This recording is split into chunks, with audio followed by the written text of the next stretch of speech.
And the second stage of the Amgen Tour of California made its start from Arena Green in San Francisco, bending a southerly course down to Santa Cruz County. A distance of 185 kilometers, and in yellow, Paul, was Peter Sagan.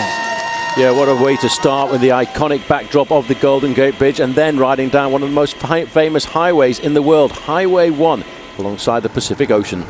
And it was along Highway 1 where a breakaway consolidated itself. There were 6 riders getting clear, but on the climb of the Empire Grade, they were reduced to 3. A New Zealand rider, a Frenchman, and Brad White from the USA.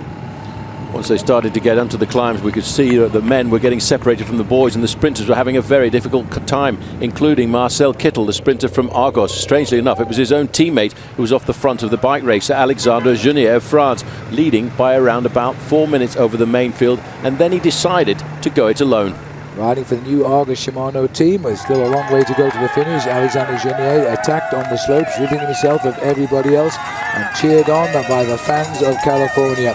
73 kilometers out from the finish, he was still in the lead, but at 67 kilometers, a massive pile-up, seemingly innocuous, no injuries, but they'd taken down the race leader, Sagan. Peter Sagan involved in a little bit of an accident on the running towards the finish on the first stage when he had a flat tyre in the side of the road. He didn't panic at all, waited for his mechanic to get everything right before he got back onto the machine, and eventually he would get himself right back into the pack. One of the other riders also down here was the young rider, Josh Wilkes, who is on the attack in 6th place overall. Then at the front, it was the Garmin Barracuda team. Clearly had a plan to break this field up, but it didn't stop Sagan getting back. Meanwhile, it was Genier at the top of the King of the Mountains for Nissan, who got the maximum points. But then there was a big chase by the men from the King of the Mountains leader the day before, Boyer from Canada, and Team Spidertech. He managed to get himself a few more points when they went over the summit of Empire Grade.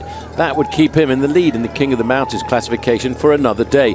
But there was still one more climb looming on the horizon, a very difficult climb and ascent of Bear Creek. Yes, David Boyer could not be caught on this day and would lead on day 3 of the race in the King of the Mountains, but shortly the peloton was sweeping up everybody except the race leader, who was hanging on. 60 kilometers to go. He was taking some risks on the way down the mountain. If you want to win a bike race, that's the only thing to do. But other members of the main field this afternoon had a very serious thought. They wanted to pull the whole of the race back together, and the big teams finally came out to play. A lot of work was being done by the guys in the blue jerseys, Garmin Barracuda. They wanted this to be a bunch sprint.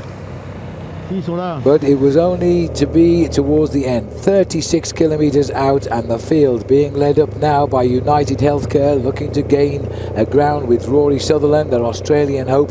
He was trapped and brought back, and it was a big field that brought him back into the fold. Their backs were now to the Pacific as they were beginning to make their way onto Bear Creek and the journey down to the finish in Santa Cruz County. Pace was high throughout the whole of the day, really making it a very tough race. But once we started to get into the final few kilometers, at 8.5 kilometers to go, Team Liquigas was still very much in control, using their American rider Tim Duggan to really set a pace.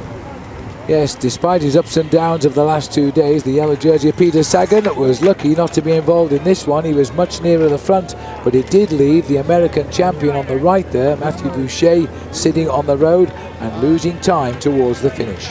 But the action was all at the front, despite the fact this crash here actually split the main field a fraction.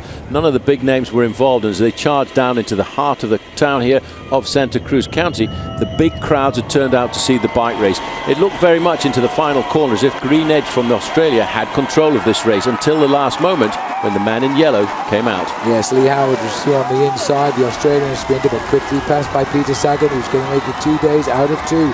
Chased over the line by the man who finished second to him yesterday in Santa Rosa, Heinrich Hausler. So for that reason, they keep the top 2 places on the overall classification. Peter Sagan, another 10-second win bonus, has helped him to actually increase his lead. He leads Hausler by 8 seconds now.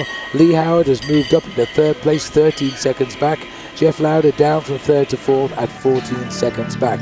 But the man very much in charge of the opening days of the race is Peter Sagan. Represented on the California state flag.